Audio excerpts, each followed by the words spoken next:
আজকের ভিডিওটা বেসিকদের জন্য, যারা নতুন নতুন এমএস ওয়ার্ড ব্যবহার করছেন বা এমএস ওয়ার্ডে শিখছেন তাদের জন্য। এমএস ওয়ার্ডে বাংলা লেখা সময় যদি বাংলাদেশ লিখে লিখে ইন্টার দিই তাহলে অন্যরকম লেখা হয়ে যায়। এই ভিডিওয় দেখাবো এমএস ওয়ার্ডে বাংলা লেখার উল্টোপাল্টা হয়ে যাওয়া কি করে বন্ধ করবেন, সেটাই এই ভিডিওয় দেখাবো। তো বরাবরের মতন একটাই রিকোয়েস্ট, মূল ভিডিও যাওয়ার আগে বরাবরের মতন একটাই রিকোয়েস্ট, যদি আমার চ্যানেল নতুন হয়ে থাকেন অবশ্যই চ্যানেলটি সাবস্ক্রাইব করে পাশে থাকা বেল আইকনে ক্লিক করে অল সিলেক্ট করে রাখবেন।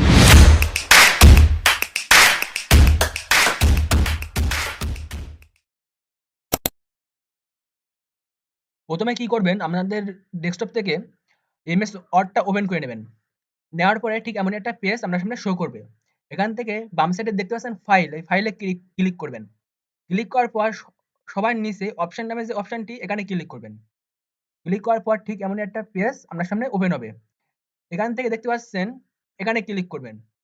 ক্লিক করার পর এখানে অনেকগুলো অপশন শো করবে। এখান থেকে অটো কারেক্ট অপশন, এখানে ক্লিক করবেন। ক্লিক করার পর ক্লিক করার পরে এখানে দেখতে পাচ্ছেন অনেকগুলো টিক মার্ক আছে। তো এই টিক মার্ক গুলো তুলে দেবেন। প্রতিটার থেকে টিক মার্ক তুলে দেবেন। তুলে দেওয়ার পরে এই যে নিচে ওকে অপশন, এই ওকে অপশনে ক্লিক করবেন। ক্লিক করার পর আবারও ওকে অপশনে ক্লিক করবেন। ক্লিক করার পরে এবার যদি আপনাদের এমএস ওয়ার্ডে কিছু লেখেন, তাহলে আর ওই যে ফন্টটা চেঞ্জ হয়ে যায় ব্যাপারটা, ওইটা থাকবে না।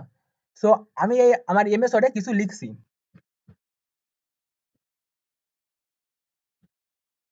দেখতে পাচ্ছেন এখানে আমার এমএস ওয়ার্ডে বাংলাদেশ লিখছি। লেখার পরে ইন্টার দেওয়ার পরে কিন্তু আমার ফন্টটা চেঞ্জ হচ্ছে না। তো এইভাবে আপনি খুব সহজে আপনার এমএস ওয়ার্ডে যে বাংলা লেখার ফন্ট সমস্যাটা, সেই সমস্যাটা সলভ করতে পারেন। তো আজকের ভিডিওটা এই পর্যন্ত। যদি ভিডিওটা ভালো লেগে থাকে একটা লাইক, কমেন্ট, শেয়ার করতে ভুলবেন না। আর আমার চ্যানেলে নতুন থাকলে অবশ্যই চ্যানেলটি সাবস্ক্রাইব করবেন। Thanks for watching.